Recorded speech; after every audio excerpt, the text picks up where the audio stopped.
Moi, rapidement, je suis avec Estrie Refuse. C'est un petit groupe qui a été formé par les Amis de la Terre de Sherbrooke. Et puis, lors de la venue de l'annonce que Hydro-Sherbrooke irait vers l'installation de compteurs à radiofréquence. Alors, c'est ça, on est un petit groupe là-dessus. Puis, moi, pourquoi je me suis impliqué là-dedans? Je suis retraité maintenant. J'ai travaillé 15 ans en télécommunication. Je suis ingénieur, j'ai travaillé 15 ans en télécommunication, ce qui me permettait d'être capable de comprendre un peu c'était quoi les radiofréquences et ces choses-là. Et puis, sauf que je vous dirais que si on veut être ce qu'on pourrait dire un bon militant, c'est pas nécessaire d'avoir des diplômes et d'avoir de tout ça, c'est de faire du travail bénévole. Alors, on va débuter sans plus tarder. Alors, pourquoi les mouvements refusent? C'est que l'élément déclencheur, c'est qu'en octobre 2012, la Régie de l'énergie a autorisé le déploiement des compteurs de dernière génération intelligents par Hydro-Québec, sans considération pour la santé. La Régie de l'énergie, quoi qu'on dise, n'a pas d'autorité au point de vue santé. Leur but, leur objectif, c'est de gérer le côté financier et le côté matériel du déploiement du réseau électrique. Vous allez remarquer aussi pendant la présentation que j'ai tous les liens Internet. J'ai 2 copies de la présentation que je vais pouvoir vous laisser. Comme je mentionnais aussi au tout début, probablement que demain, je vais la déposer sur notre site de Estrie Refuse. Estrie Refuse WordPress.com, on avait l'adresse au début, on pourra y revenir là-dessus. Donc, tout ce que c'est qu'on va mentionner ici et présenter, c'est basé sur soit des études fondées ou des recherches sérieuses dans le domaine, et puis on a sorti toutes les références techniques là-dessus. Alors, les ondes atypiques des compteurs à radiofréquence qui ont rendu de nombreuses personnes sérieusement malades lors du projet pilote de Villeray. Et c'était connu aussi qu'en Colombie-Britannique et en Californie, on a eu des difficultés au point de vue santé là-dessus. Alors, pour la première fois, avec les compteurs à radiofréquence, les gens vont être exposés aux radiofréquences dans leur propre maison, sur une base continue et contre leur gré. Les radiofréquences, au départ, là, il y a des radiofréquences naturelles, artificielles, puis il y en a qui peuvent être nuisibles, puis d'autres qui ne nous dérangent pas trop. C'est un peu comme des produits chimiques, on est capable de vivre avec un certain, en tout cas un certain nombre, une certaine quantité de chimie, mais il faut en écarter aussi, parce que ça peut nous nuire. Moi, entre autres, chez moi, c'est possible aussi pour tout le monde, de ne pas avoir de Wi-Fi, ça fait que toutes les pièces de la maison sont câblées. Donc, mon ordinateur, il va être câblé. Je n'ai pas de téléphone sans fil. J'ai un cellulaire, mais je l'utilise souvent non intelligent. Je le mets rarement ou presque jamais à l'oreille non plus. Alors, c'est possible d'utiliser un minimum de technologie. L'idée n'est pas d'écarter totalement les technologies modernes, mais de les utiliser de façon prudente. Bon, les champs électromagnétiques voyez-vous, sont représentés de cette façon-là ici. Là, ce qu'on voit, un radio qui reçoit les ondes d'un émetteur, on le représente ici sur le plan horizontal, le champ magnétique, et le plan vertical, le champ électrique. Et puis, l'espace qu'il y a entre chaque sommet de la sinusoïde, c'est la longueur d'onde. C'est ça qu'on appelle la longueur d'onde. Si on veut savoir la longueur d'onde d'une fréquence, c'est 300 divisé par la fréquence en mégacycles, ça donne la longueur d'onde en mètres. Les compteurs intelligents sont dans le 900 mégacycles. Donc, ça fait un tiers de mètre environ. Un pied, quelque chose de longueur d'onde. Le spectre électromagnétique, alors, il y a beaucoup de choses là-dedans, mais il y a des fréquences. On a les basses fréquences ici, qui sont entre autres le 60 Hz, c'est notre réseau de distribution. Là, si on monte un petit peu plus, il y a eu la radio AM, FM, la télévision qu'on avait auparavant. Puis ici, on arrive au micro-ondes, dans lequel on voit le téléphone cellulaire, le compteur intelligent, le four micro-ondes, le Wi-Fi. C'est pour ça qu'Hydro-Québec les compare à ces appareils-là, parce qu'ils sont dans la même gamme de fréquences. Puis si on monte toujours plus haut, bien là, on a l'infrarouge, on a la lumière. Puis à un moment donné, on tombe dans les ondes ionisantes. Ça, c'est les rayons X, le nucléaire. Puis les ondes ionisantes sont reconnues comme étant dommageables pour la santé. Eux autres, ils vont causer une radiation, on sait qu'est-ce que c'est, il ne faut pas avoir trop de radio du dentiste, etc., tout ça. Alors, les radiations causent un dérangement au niveau de la cellule, de l'atome plutôt. Ils vont changer un ion de plus sur l'atome, puis ça fait un dérèglement organique, etc., tout ça. Il ne faut pas oublier que là-dedans, ça ne paraît pas beaucoup sur le graphique, là, mais l'infrarouge et la lumière occupent un très très large espace dans tout le spectre de radiofréquence aussi. Fait que les phénomènes électriques et magnétiques, il y a l'électricité statique, qu'on connaît sur nos vêtements, on frotte une ballonne dans nos cheveux, etc. Les champs magnétiques et statiques, les aimants. Les champs électriques, la foudre, c'est un champ électrique naturel. Le champ magnétique terrestre. Il y a les champs électromagnétiques naturels, c'est la lumière, qui est la plus importante de toutes, avec peut-être le champ magnétique terrestre. Les rayons X, les rayons cosmiques. On est soumis aussi à des rayons X qui nous viennent du Soleil, notamment. Alors tout ça, c'est des champs électromagnétiques naturels. Il y a les champs électromagnétiques, les ondes radio, qui sont des ondes artificielles et peuvent être dommageables.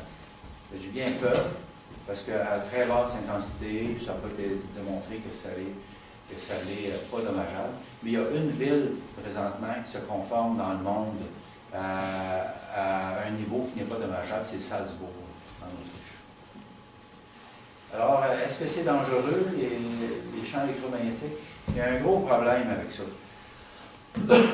Dans le sens que si on voit ça à gauche, on ne sait pas dangereux. On a des perceptions. À droite, une caricature, là, mais ça peut être dangereux. Alors là, voyez-vous, on a des perceptions qui peuvent nous donner des indications pour se protéger. Mais les champs magnétiques, on ne les voit pas, on ne les sent pas, on ne les entend pas, on ne peut pas y toucher. Alors, on n'a aucun système sensoriel qui peut nous dire s'il y a quelque chose de dangereux ou pas. La cigarette, on la sent. L'amiante, ça se voit, il y a une poussière. La cigarette et l'amiante, il y a un problème, puis à peu près une cause, mais en tout cas, c'est de cause à effet assez direct. Les champs électromagnétiques, les basses fréquences ont un effet biologique, les moyennes, les hautes ont d'autres effets, etc. C'est extrêmement vaste. Et ça ouvre la porte aussi, le fait que c'est extrêmement vaste, ça ouvre la porte à ceux qui veulent tout dénier ça. C'est facile. Alors, l'état des connaissances concernant les dangers pour la santé. En mai 2011, l'Organisation mondiale de la santé a classé les radiofréquences comme peut être cancérigènes pour l'homme. Classe 2B, au même titre que le plomb et le mercure, etc.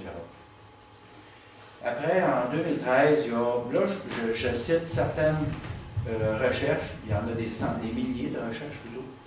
Il y a le Dr Miller de l'Université de Toronto, qui était membre du comité de l'International Association Research on Cancer, qui eux autres ont conseillé l'Organisation mondiale de la santé.